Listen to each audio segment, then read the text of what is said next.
नमस्कार। होली आने वाली है और मैं आप सभी को होली की बहुत बहुत शुभकामनाएं देती हूँ। आज मैं आपसे शेयर करने वाली हूँ होली से जुड़ी हुई कुछ इंपॉर्टेंट बातें, कुछ माइथोलॉजिकल स्टोरी और अंत में मैं आपको बताऊंगी कि हमें क्या करना चाहिए और किन चीज़ों को हमें अवॉइड करना चाहिए। ये वीडियो लंबी हो सकती है लेकिन आप इसको अंत तक ज़रूर सुनिएगा क्योंकि ये वर्थ होगी। स्टार्ट करते हैं। होली से पहले आता है होलाष्टक। होलाष्टक ये वो 8 दिन की ड्यूरेशन है जो अष्टमी तिथि से लेकर पूर्णमासी जिस दिन होली होती है तब तक का ये टाइम पीरियड है। अब इस टाइम पीरियड पे कहा जाता है कि हमें कुछ भी ऑस्पिशियस एक्टिविटी नहीं करनी है और वो इसलिए क्योंकि ये एक ट्रांजिशन पीरियड है और ट्रांजिशन पीरियड में कई बार किए गए काम के अच्छे फल हमें नहीं मिलते। दूसरा इसलिए भी कि ग्रहों की जो आपस में जो तालमेल है वो बहुत शुभ नहीं मानी जाती इस पीरियड पे। वो आपस में बहुत अच्छी हार्मनी नहीं क्रिएट करते, तो इसलिए भी हम इन 8 दिनों में ऑस्पिशियस जो एक्टिविटी है वो नहीं करते हैं। अब हम चलते हैं होली की तरफ। होली क्या है? होली जो है वो रंगों का त्योहार है, ये हम सबको पता है, लेकिन इससे जुड़ी है बहुत सारी माइथोलॉजिकल स्टोरीज। तो अभी मैं शुरू करती हूँ हिरण्यकशिपु और प्रहलाद की स्टोरी। हिरण्यकशिपु एक असुर थे और ये खुद भगवान विष्णु के किसी पिछले जन्म में उनके दरबान थे जिनको श्राप मिला था और उस श्राप की भरपाई के लिए भगवान विष्णु ने उनको ये वरदान दिया कि या तो आप 3 जन्म लें जिसमें आप मेरे शत्रु बन के आए और मैं ही आपका वध करूंगा, या फिर आप 7 जन्म लें जिसमें आप मेरे भक्त बनकर आए और तब आप मुझे प्राप्त करें और वैकुंठ धाम आए। तो जो उनके दरबान होते हैं जयवीरू, वो चुनते हैं कि हम आपका दुश्मन बन के आएंगे क्योंकि हमको जल्दी आपके पास आना है और आपकी सेवा करनी है।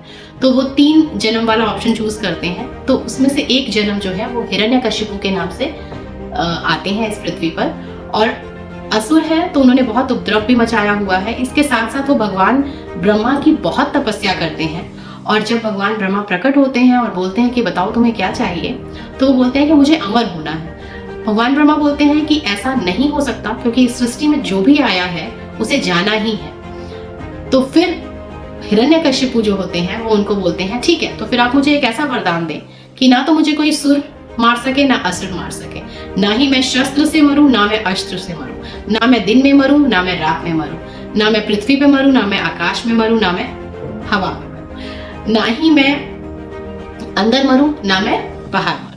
इस तरह की जो टर्म्स एंड कंडीशन रखते हैं तो भगवान ब्रह्मा जो है वो उनको तथास्तु बोल देते हैं और अब इन्हें लगता है कि इस तरह की इस परिस्थिति में तो कोई इन्हें मार नहीं सकता, इतने सारे टर्म्स एंड कंडीशन तो मैच हो नहीं सकते, तो ये अपना उपद्रव मचाते रहते हैं और यहाँ देव जो है वो बहुत डर जाते हैं और तब भगवान इंद्र जो है वो भगवान विष्णु के पास जाते हैं और उनसे प्रार्थना करते हैं कि इसका कुछ उपाय निकालिए।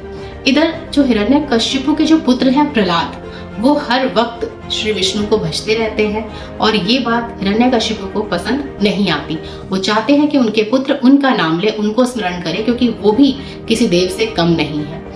लेकिन प्रहलाद जो है वो इस चीज को खारिज करता है और वो मना करता है और वो लगातार जो है भगवान विष्णु की ही पूजा करते रहते हैं। इसकी वजह से उनको जो है हिरण्यकशिपु ने बहुत बार मारने की कोशिश की बट वो हर बार असफल रहे। एक बार उनकी बहन सिम्हिका, जिसको होलिका भी कहते हैं, वो उनके पास जाती है और बोलती है कि मैं आपकी इसमें मदद कर सकती हूँ। तो उन्होंने बोलते हैं ठीक है। तो सिम्हिका क्या करती है, उसको एक वरदान होता है, उसके पास एक दुपट्टा ऐसा होता है कि जिसको वो ओढ़ती है तो फायर उसका कुछ बिगाड़ नहीं सकती, अग्नि से जला नहीं सकती। तो वो प्रहलाद को अपने लैब पर बैठाती है और वो अग्नि के दायरे में बैठ जाती है और उसी टाइम पर क्या होता है, लेकिन प्रहलाद जो है वो उस वक्त भी भगवान विष्णु का नाम जपते रहते हैं और वो जो उपरना होता है, जो दुपट्टा होता है, वो उड़ जाता है। होलिका जो है वो जल जाती है और प्रहलाद जो है वो आसानी से बाहर वापस आ जाते हैं। भगवान विष्णु उन्हें बचा लेते हैं।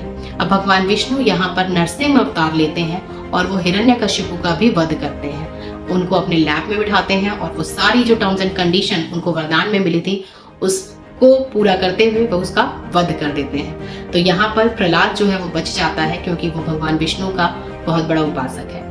इस स्टोरी से हमें ये पता चलता है कि अगर आपको कुछ भी ऐसे दुश्मन हैं जो परेशान कर रहे हैं तो आप भी भगवान विष्णु की पूजा कर सकते हैं, उनके नाम का जप कर सकते हैं। तो भगवान विष्णु जो है आपकी जो भी एनिमिटी है उससे वो आपको सेव कर सकते हैं, बचा सकते हैं और आपका साथ हमेशा देते रहते हैं। अब होली का जो दहन है, होली का दहन क्या होता है, ये एक विक्ट्री ओवर एनिमिटी है कि बुराई का अंत होता है और प्रहलाद जो सच्चे भक्त हैं उनको विजय मिलती है, उनका जीवन बचता है और भगवान विष्णु का आशीर्वाद भी उन्हें मिलता है। तब जब होलिका जलाई जाती है उस टाइम पर या तो आप 7 लौंग ले लें या फिर आप श्रीफल ले लें, और आप अपने ऊपर से और अपने परिवार के ऊपर से, आपको अलग अलग ही करना है, ये एक बार में नहीं होगा। जैसे आपने 1 श्रीफल लिया तो परिवार के 1 व्यक्ति का ही वो उतारा कर सकते हैं, या 7 अगर आप लौंग लेते हैं तो परिवार के 1 व्यक्ति का उतारा करेंगे। इसी तरह से हर व्यक्ति के लिए आप 7 लौंग ले सकते हैं या फिर 1 श्रीफल ले सकते हैं। तो इसके अपने ऊपर से एंटी क्लॉकवाइज 7 बार या 11 बार उतारा करके आप इस अग्नि दहन में आप समर्पित कर सकते हैं, और आप प्रार्थना कर सकते हैं कि जो भी शत्रु आपको परेशान कर रहा है, आपके मार्ग में रुकावटें या बाधाएं दे रहा है, उनका नाश हो। और भगवान विष्णु का स्मरण आप कर सकते हैं। अब भगवान विष्णु का जो ये अवतार था नरसिम्हा का, आप इसके लिए ओम नमो भगवते नरसिम्हाय का जाप कर सकते हैं अगर आपको एनिमिटी से बचाव चाहिए। ओम नमो भगवते नरसिम्हाय। अब आती है दूसरी स्टोरी, और वो स्टोरी है माँ पार्वती और शिव जी की। जब सती के देहांत के बाद शिव जी पूरी तरह से साधना में मग्न हो जाते हैं, ध्यान की स्टेट में चले जाते हैं। माँ पार्वती को कुछ समझ नहीं आता, वो बहुत तपस्या करती हैं, फिर भी वो उनको उस स्टेट से बाहर नहीं ला पाती। तो वो कामदेव के पास जाती हैं और कामदेव से बोलती हैं कि आप कुछ भी करके आप शिव जी को इस अवस्था से बाहर लाइए। तो कामदेव जो हैं वहां पर उनको उनकी तपस्या को भंग करने के लिए जाते हैं, और जैसे ही शिव जी का तीसरा नेत्र खुलता है, उनकी अग्नि से कामदेव जो है वो भस्म हो जाते हैं। इधर रति को पता चलता है, और रति जो है वो भगवान शिव से लगातार प्रार्थना करती है और उनकी उपासना करती है कि उनके पति को जिंदा कर दें, जिसके फलस्वरूप भगवान शिव जो है वो उनको वरदान देते हैं कि ठीक है, ये अगले जन्म में कृष्ण के पुत्र प्रद्युम्न के रूप में आएगा। इधर पार्वती जो है वो खुश हो जाती है क्योंकि भगवान शिव जो है वो अपनी साधना की स्टेट से बाहर आते हैं, लेकिन वो कामदेव के लिए बहुत दुखी भी होती हैं। तो भगवान शिव जो है कामदेव को वरदान देते हैं और माँ पार्वती से भी शादी करने को तैयार हो जाते हैं। अब इस स्टोरी से हमें ये पता चलता है कि अगर कोई भी ऐसी लड़की है जो अपने लिए उत्तम वर ढूंढ रही है, या वो जिसे पसंद करती हैं उनसे शादी करना चाहती हैं, तो इस दौरान मतलब हुलाष्टक से लेकर ये 8 दिन आप अगर भगवान शिव की अच्छे से उपासना करते हैं, जो भी विधि आपको आती है, जो भी मंत्र आपको आता है, अगर आप उनकी निरंतर निष्ठा से पूजा करते हैं, उनको याद करते हैं, उनसे ये वरदान भी मांगना चाहते हैं कि आपको भी जो वो पति चाहिए जिसको आप पसंद करते हैं, तो आपकी ये इच्छा पूरी हो सकती है। तो आप माँ पार्वती और शिव जी की पूजा कर सकते हैं। अब तीसरी स्टोरी जो इससे जुड़ती है वो ये है कि भगवान कृष्ण बहुत दुविधा में थे वो कि वो बहुत सांवले हैं और राधा जो है वो बहुत सुंदर है, बहुत गोरी है। पता नहीं वो उनके लिए क्या सोचती हैं, क्योंकि वो ये समझ ही नहीं पा रहे थे कि मैं किस तरह से मतलब उनके पास जाऊं। उनकी माँ उन्हें बोलती है कि जाओ तुम पेंट लगा दो। जब कृष्ण ऐसा करने पहुंचते हैं तो राधा जो है वो तैयार हो जाती है, और वो इस तरह से तैयार हो जाती है कि भगवान कृष्ण ये समझ जाते हैं कि राधा के लिए ये मैटर ही नहीं करता है कि भगवान कृष्ण कैसे दिखते हैं, क्योंकि वो राधा रानी का जो प्रेम होता है भगवान कृष्ण के लिए वो बहुत प्योर होता है, जिनके आगे ये सारी चीजें कुछ मायने नहीं रखती। तो उस टाइम पर फिर ये होली का त्योहार सेलिब्रेट होता है और आपस में एक दूसरे को रंग लगाया जाता है। तो इस तरह से हम भी रंग लगाते हैं और इसको हम सेलिब्रेट करते हैं। तो अब जो भी ऐसे कपल हैं जिनके बीच में प्रेम खत्म हो रहा है या फिर उनकी अंडरस्टैंडिंग आपस में एक दूसरे के लिए खराब हो रही है और उनके रिलेशनशिप डिस्टर्ब हो रहे हैं, तो ऐसे जो कपल हैं वो राधा रानी और कृष्ण भगवान की पूजा कर सकते हैं, उनके मंदिर जा सकते हैं और उन दोनों को वहां पर एक छोटी छोटी मालाएं आती हैं वो आप चढ़ा सकते हैं, प्रसाद चढ़ा सकते हैं और आप उनके मंत्रों का जाप कर सकते हैं।